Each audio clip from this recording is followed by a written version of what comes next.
এটা ঠিক যে মুকুল রায় ছবি দিয়ে দেখি খুবই অসুস্থ, কিন্তু তা সত্ত্বেও রায়টা যথার্থ, যুক্তিসঙ্গত। আমি এই রায়কে স্বাগত জানাচ্ছি। এটা সংবিধানের জয়, এটা দলত্যাগ সংক্রান্ত যে আইন তাকে রক্ষা করার মতন করে বন্দোবস্ত, যে কাজটা ছিল স্পিকারের অফিস ফেল করেছে, পারেনি। একই সাথে এই রায়টা যেমন মুকুল রায়ের বিধায়ক পদ খারিজের রায়, তেমনি স্পিকারের অফিসের অযোগ্যতা, অপদার্থতা এবং সংবিধান রক্ষায় ব্যর্থতা, তার বিরুদ্ধে কোর্টের রায়। সংবিধানের জয় এক্ষেত্রে হলো তো বুঝলাম, কিন্তু সংবিধানের জয়টা কোথায় ছিল যখন শুভেন্দু অধিকারীর বাবা শিশির অধিকারী নিজে তৃণমূলের টিকিটে লোকসভায় সাংসদ হয়ে, অথবা ওর ভাই দিব্যেন্দু অধিকারী তৃণমূলের টিকিটে লোকসভার সাংসদ হওয়ার পরে আমরা দেখেছিলাম বিজেপির মিটিং এ যেতে, অমিত শাহের পা ধরতে, কিংবা আমরা দেখেছিলাম পার্লামেন্টে দলীয় হুইপকে অগ্রাহ্য করে ভোটে অংশগ্রহণ করতে। সেই সময় শুভেন্দু অধিকারী সংবিধানের জয়টা কোথায় ছিল প্রথম কথা জানতে ইচ্ছে করে। দেখুন, মুকুলদা গুরুতর অসুস্থ।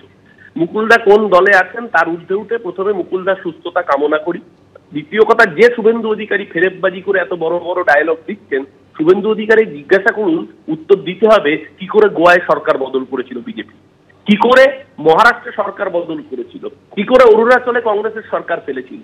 যারা নিজেরা সবসময় সংবিধানকে হত্যা করেছে, তারা আজকে যখন এই স্টেটমেন্টটাকে নিয়ে করছে। আর দেখুন, আমি বিচার ব্যবস্থার সমালোচনা করতে পারি না, কিন্তু কোনো রায় তো কারোর পছন্দ হতেও পারে, নাও হতে পারে।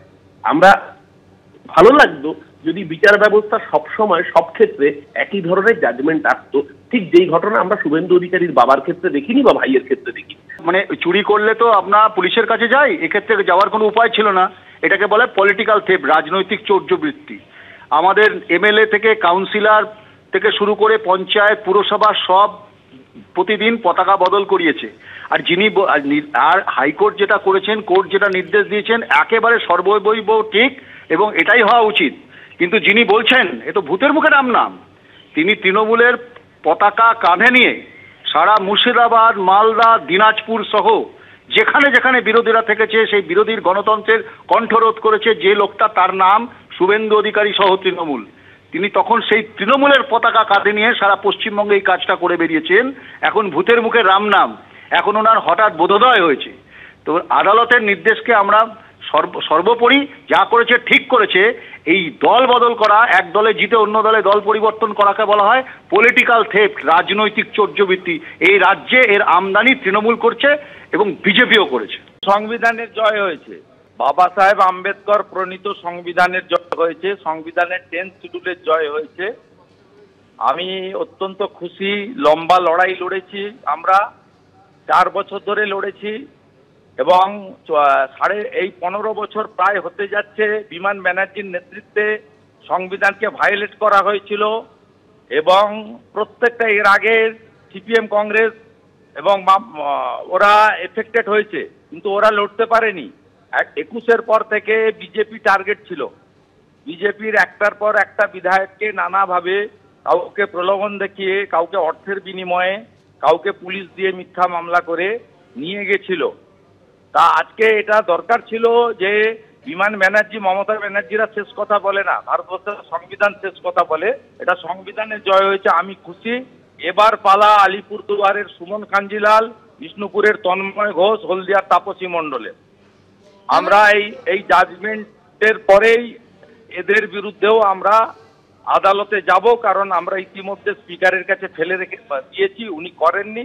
আমরা যা করার করছি, আমরা প্রত্যেক কেসে যাব। উনি সংবিধান মানেননি, আজকে সংবিধানের জয় হয়েছে এবং বিজেপি করে দেখিয়েছে। 2011 থেকে 21 কংগ্রেস, সিপিএম তাদের এমএলএদের উপরও একই জিনিস করেছিল, তারা করে দেখাতে পারেননি। কিন্তু আমরা বিজেপি আইনি লড়াই করে, লাগাতার লড়াই করে, ধৈর্য এবং সহ্যের সাথে 4 বছর লড়ে আজকে পশ্চিমবাংলায় সংবিধানকে প্রতিষ্ঠা করতে পেরেছি। কথায় কথায় বাড়িতে ডেকে নিয়ে গিয়ে একটা করে উত্তরীয় পরিয়ে টিভিতে পারসেপশন জেনারেট করা, হাইপ তোলা, এই জিনিস বন্ধ হয়েছে। কেউ দল ছাড়তে চাইলে পদত্যাগ করে যান। আমি শুভেন্দু অধিকারীও আমার বিধায়ক এবং মন্ত্রিত্ব ছেড়ে সাধারণ নাগরিক হিসেবে বিজেপিতে গেছিলাম। রাজ্যসভা ভোটে ওপেন ভোট দিয়েছে ইমানি বিশ্বাস, চাঁদ মোহাম্মদ, এরা সব ওপেন ভোট দিয়েছিল, তারপরেও অ্যাকশন হয়নি। সংবিধান জিতেছে পশ্চিমবঙ্গ বিধানসভার তৃণমূলের অধ্যক্ষ এবং মুখ্যমন্ত্রী মমতা ব্যানার্জির পরাজয় হয়েছে। এটা সংবিধানের জিত, 10th শিডিউলের জিত। বিজেপি সিনসিয়ার লড়াই করে, বিজেপি সংবিধানকে রক্ষা করার জন্য লড়াই করে, প্রমাণ হয়েছে 11 থেকে 21 কংগ্রেস এবং সিপিএম তার এমএলএদেরকে রক্ষা করতে পারেননি। এমএলএকে ডেকে নিয়ে গিয়ে জয়েন করিয়েছে, সূর্যকান্ত মিশ্র বা মান্নান সাহেবরা তাদের রক্ষা করতে পারেননি বা তাদের দল রক্ষা করতে পারে। আমরা এটা একটা নজির এবং ইতিহাস তৈরি করলাম ভারতীয় জনতা পার্টির যে দীর্ঘ 4 বছরের লড়াই করে।